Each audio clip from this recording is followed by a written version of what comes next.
name of Robert of the House Baratheon, the first of his name. Don't look away. King of the Andals and the first... Father will know if you do. I, Eddard, of the House Stark, Lord of Winterfell and Warden of the North, sentence you to die.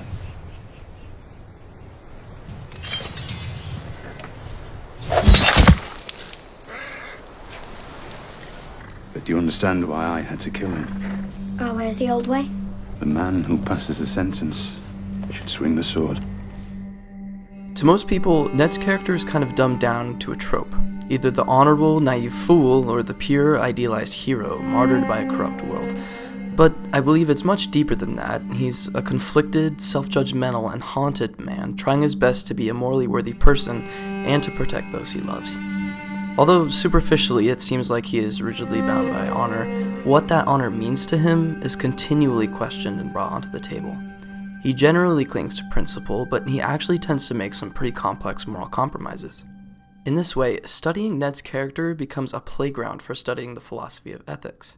Tension between contrasting philosophical ideologies bleed through his narrative conflict, mostly his mistakes. I've found his story to bend, often tragically, between two fundamental ethical systems found in Western philosophy: Kantian deontology and utilitarian consequentialism. First, we'll tackle deontology and the ethical systems proposed by philosopher Immanuel Kant. Anchored by moral integrity, principle, and duty, it claims that an action's moral worth isn't found in its consequences, but in its alignment with moral law. Kant believed that, as humans with the ability to reason, our moral laws must arise from a concept called the good will, where duty overrides any inclination, self-interest, or even seemingly virtuous impulses like compassion. Virtue, as Kant says, is its own reward. We must do things simply because they are right. Ned is often seen as an archetypical, rigid rule follower of Kantian principles, viewing his leadership as a burden to be carried out with responsibility. For Ned, it's not just about acting in accordance with duty, but acting by duty. True intent and moral resolve matter, especially in the hard north, where Winter is coming, and winter is coming. Now winter is truly coming, and in the winter, we must protect ourselves, look after one another. in order to determine what constitutes these moral duties, Kant established a stern concept called the categorical imperative, 3 rational tests that determine an action's moral worth. The first formulation of this categorical imperative is that a moral maxim, or rule, is moral only if it can be universally applied. If everyone lied, even in the face of trouble, promises and truth would become meaningless. You can't make yourself an exception. The second states that every human, as a rational being, must be treated as an end in themselves, never merely as a means to an end. Exploiting people, even in the name of a good outcome, dishonors their intrinsic worth. The third formulation combines the first two, stating that we must act as if we were always, through our maxims, a law-making member of a kingdom of ends. We ought to be inherently autonomous in the upkeep of these moral laws, obeying them because we understand them and perceive them as valid, not because we are inclined to do so from any pressure. We need to take full accountability for our actions so that ideally we can achieve both external and internal freedom. Yet, does rigidly preserving integrity, even when it brings disaster, become paradoxically a form of pride? Is refusal to compromise truly noble? Kantian ethics can struggle when multiple duties collide. This is where utilitarian consequentialism comes into play, the opposing ideology Ned grapples with. Utilitarianism asserts that what is morally right produces the greatest good for the greatest number, or the greater good, known as the principle of utility. An action's moral worth under utilitarianism is not found within motive, duty, or even in the intrinsic nature of the act itself, but in its results and consequences. Jeremy Bentham's act utilitarianism, where each action is measured by how much pleasure or pain it produces, uses a rational tool called the hedonic calculus, which attempts to quantifiably measure the amount of pleasure or pain an action will bring. Obviously, this system has limits. Defining morality through this lens is broad and vague and impractical to apply in real time. When a child suggests stealing candy, we don't sit down and assess variables with him, like who will be harmed and how. We say, no, stealing is wrong. That's rule utilitarianism, pioneered by John Stuart Mill. Rather than analyzing everything on a case-by-case basis, it applies the principle of utility to general rules, like don't steal. These become reliable norms because they tend to maximize happiness. Mill also argued that mental, moral, and intellectual pleasures far surpass fleeting physical gratification, and that human happiness is found by cultivating our higher faculties, i.e., reason, imagination, conscience, and dignity. Rule utilitarianism is a flexible principle that leaves room for compromise and even moral sacrifice. Together, these forms of utilitarianism emphasize external moral outcome over motive or the intrinsic worth of the action, their goal being the same, to produce the greatest happiness for the greatest number of people. Put simply, both Kantian ethics and utilitarianism may endorse similar values but diverge deeply on the classic, almost buzz-phrase-like question, do the ends justify the means? Ned Stark is caught in this tension between moral law and moral consequence, and nearly every major choice he makes during his brief time on screen reflects it.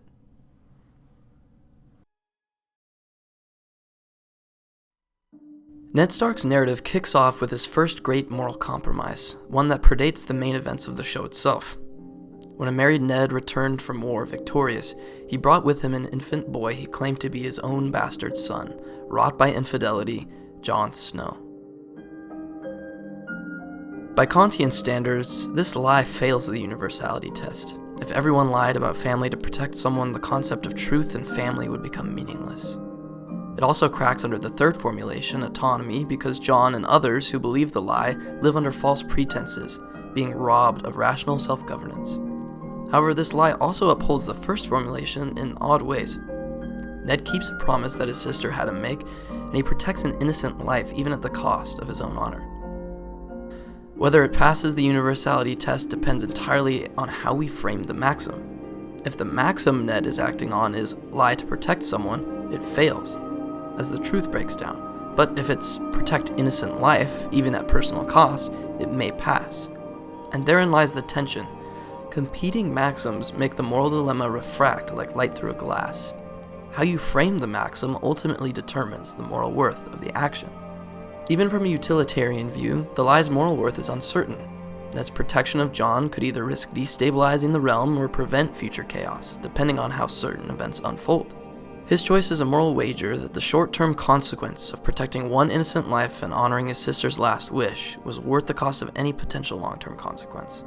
Just as Kantian ethics hinges on how we frame the maxim, utilitarianism hinges on how we judge the consequences and what they could be, and in both cases, ambiguity reigns. The next time we see each other, we'll talk about your mother. I promise. Ned's silence comes at a cost for him. He doesn't just shake off the lie and free himself from blame. The strain that it creates through his falsely founded infidelity and more continually burdens him with grief and despair. His conscience is tarnished by self-judgment. How we frame the maxims and consequences of our own actions manifest into that self-judgment. And so even though Ned's moral compass is strong, it's bent inward, self-punishing, and too harsh. Thus, he denies himself vindication for one of the only external dishonorable marks on his name, even though, in reality, it was probably the most honorable thing he ever did. This is Ned's struggle, coping with the impossible task of attempting to reconcile two masters, principle and consequence. This clearly demonstrates what philosopher Isaiah Berlin coined as value incommensurability. When two sacred moral laws or virtues clash and are mutually exclusive, neither can exist without betraying the other, resulting not in moral failure but moral tragedy. Decades later, when he's called south to serve the throne, that same type of moral weight begins to compound, choice after choice, until it crushes Ned.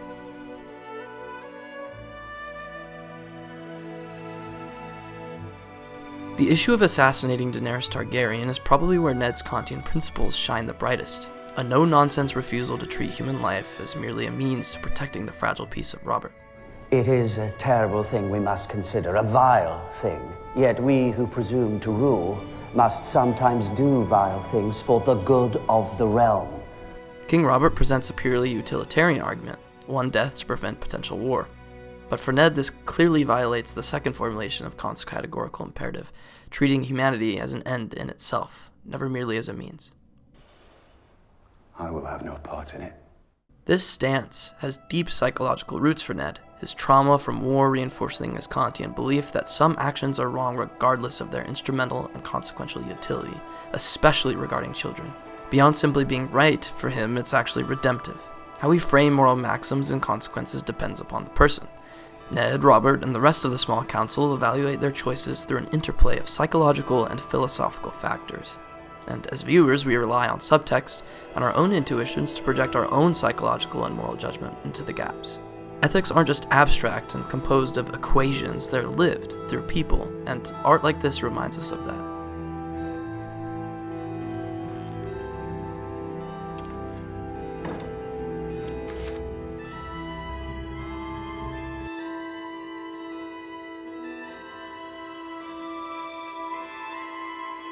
Despite knowing that Queen Cersei is attempting to gain absolute control over the royal line of succession, Ned makes a morally fascinating decision while Robert is away on his hunting trip. Rather than waiting quietly to present his evidence to the king, or moving powerfully and immediately against Cersei, Ned chooses to warn her directly, face to face, admitting to her that he knows her secret, all to give her a chance to flee with her children, because he knows that when he tells Robert, Robert will have the children killed. Given his Kantian inclinations and his soft spot towards children, his choice to demonstrate mercy and not treat innocent children as collateral damage is bold. It upholds each of the three formulations of the categorical imperative, even if it risks weakening his own strong standing at this point. From a utilitarian perspective, though, Cersei is given plenty of time to prepare for the upcoming conflict, and she is known to be unlikely to heed advice and flee. Tragically, the consequences do fall against Ned's favor. Robert's untimely death happens before Ned can reveal the truth to him, putting Ned in an extremely vulnerable position. He refuses Renly's appeal to stage a coup, along with Littlefinger's suggestion to feign alliance with the Lannisters, only to betray them later. Instead, he places his faith in Robert's written order naming him Protector of the Realm, and in the modest military force that Littlefinger claims will back him.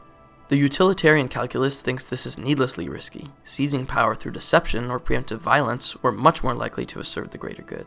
Ned's decisions here aren't thoughtless, though. They reflect his struggle wading through a web of mutually exclusive values: honor, truth, the sanctity of life, and the realm's stability. He isn't blind to consequence, he just sees too many. This is the tragedy of value incommensurability. As Ned enters the throne room to confront Cersei, he is ultimately betrayed by Littlefinger and imprisoned for treason. Ned's final days in the black cells of King's Landing present us with the culmination of his moral journey. Here, stripped of all power and facing death, he confronts his most profound dilemma. Varys, the crown spy master, presents him with the starkest utilitarian calculus imaginable. You want me to serve the woman who murdered my king, who butchered my men, who crippled my son? I want you to serve the realm.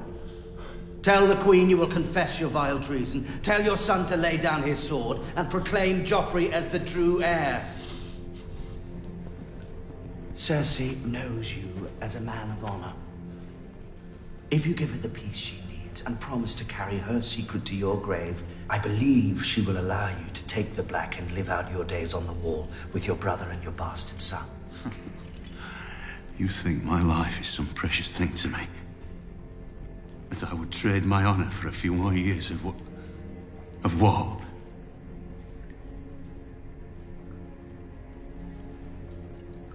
You grew up with actors. You learned their craft and you learnt it well. But I grew up with soldiers. I learned how to die a long time ago. What of your daughter's life, my lord? Is that a precious thing to you? This is the final collision of Ned's competing moral frameworks. His Kantian principles would demand truth, at all costs, to die with his honor intact. But the utilitarian calculus Varys presents teems with overwhelming moral worth to him as well. The lives of his daughters who are being held ransom in the capital, the possible prevention of war, the survival of House Stark. There are just so many long-term rewards and possibilities. So, for a man who once declared the man who passes the sentence should swing the sword, Ned's decision to falsely confess his treason is a harrowing sacrifice. A sacrifice of moral growth, adaptation, a sacrifice we would usually see rewarded. When Ned stands on the steps of the Great Sept of Baelor to confess, he evolves well beyond the rigid Kantian archetype we once knew. I am Eddard Stark, Lord of Winterfell, and Hand of the King. I come before you to confess my treason in the sight of gods and men. Joffrey Baratheon is the one true heir to the Iron Throne. By the grace of all the gods, Lord of the Seven Kingdoms, and Protector of the Realm. Yet, moral excellence, right adaptation even, is vulnerable to factors beyond our control. Ned chooses what he sees as lesser evil, yet his sacrifice is rendered futile for no apparent reason. Sir Ilyn, bring me his head. In his final moments, Ned attempted to reconcile principle and consequence, only to find that his compromise satisfied neither.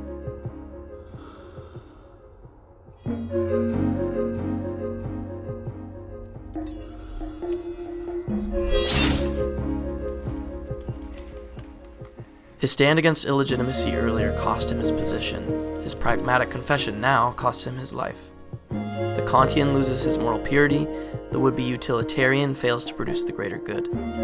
By trying to navigate both systems, Ned reaps the worst of both. Utilitarianism would claim that he did too little, too late, and Kantian ethics would have wanted him to at least die a martyr with his honor intact.